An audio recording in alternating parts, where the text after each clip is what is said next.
Today's Talk About It Tuesday question is, what is the potential impact and consequence of the Federal Reserve Chairman lowering interest rates? All right, so this is a current events question and an economics question all wrapped up into one, as we've seen signals of the economy in decline and really on the precipice of a big decline. We're witnessing the current U.S. president trying to pressure the Federal Reserve to lower interest rates, kind of scapegoating them as being the problem as to why the economy is not booming. And let's unpack that a little bit to see why this is happening or what the logic is behind it. So the Federal Reserve is the U.S. central bank, created in 1913, designed specifically to be separate from the political realm, meaning they have a dual mandate, which is to keep the economy stable, meaning keep inflation at a very low rate. They try to target between 2 and 4%, and to keep unemployment low. So that's their mandate. And one of the tools that they have to do that is to raise or lower interest rates. Now, you're probably wondering, okay, how does that impact anything? So we know the economy is based on supply and demand, meaning the greater the demand and the lower the supply, the greater the prices are, meaning that's what causes inflation. So when people have a lot of money to spend, when people are confident and out there spending a lot of money and businesses are expanding, and the cost of borrowing is low, meaning the interest rates, the mortgages are low, people buy houses, then credit card rates are low, people borrow on credit, auto loan prices are low, financing is low, people buy cars. So the economy grows and it grows. It grows to a point where the prices get too high and everything crashes. So before things crash, or when they're going to crash, or if they crash, the Federal Reserve uses the tool of raising interest rates to cool the economy, so it will stop expanding. So we've had quite a few years of inflation since COVID.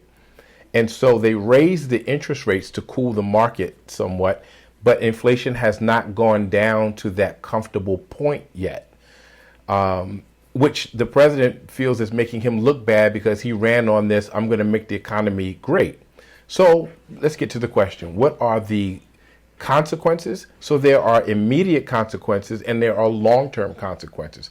So the immediate consequences, if the Feds lowered the interest rates now, despite there being somewhat high inflation, you would see a massive surge in buying. So there would be a surge in the housing market. People would buy more houses. People would buy more cars. And the cars thing, I don't know, it might get offset by the tariffs, right?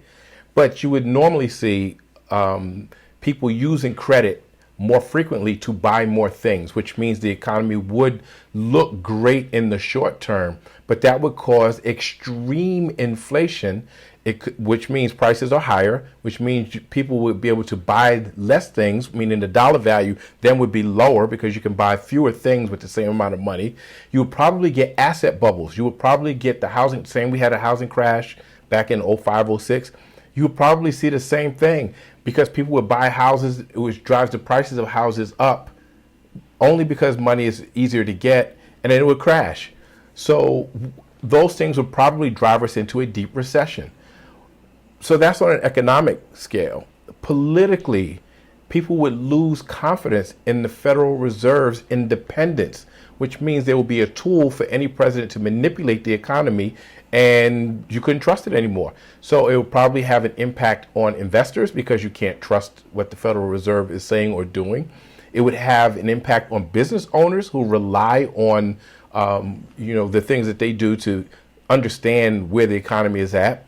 It would have an impact on the international market because they wouldn't be able to trust that the U.S. is doing what it should be doing. It becomes unstable. The U.S. economy gives a picture of instability if there's not an independent, non-political entity that's controlling that. which means you'd probably see a significant drop in the dollar value against other foreign currencies. You would see great political polarization. You would probably see a fight to change the role of the Federal Reserve itself. So short term, it would look great, and the president could probably hang his hat on, look what I did to make the economy boom. In the short term, in the near long term, I'm not even talking about far down the road, the whole economy would collapse into a deep recession. And in the long term, it would be a complete tragic mess, because the Federal Reserve would lose its sense of independence. So I'd love to hear your thoughts on it. I'd love to hear, and by the way, we have precedent for it, because in 1972, Nixon actually pressured the Federal Reserve to lower interest rates when the economy was doing poorly, and it led to inflation for about a decade, and interest rates had to go up as high as 15% in the early 1980s to be able to cool the market again. So it's not like we don't have an example of what happens, and we can look at other countries, right? When in Turkey, when Erdogan took over their Federal Reserve and manipulated interest rates, the economy crashed, and their currency against the U.S. currency plummeted significantly. So we have examples here historically, domestically, and we have examples in the current times internationally. Not a good idea for any president, any political party to be able to influence the Federal Reserve. They have to remain independent for the economy to remain balanced in the way it's supposed to operate. So again, I'd love to hear your thoughts, your comments. Please like, share, subscribe, keep the questions coming, and I'll see you next Tuesday.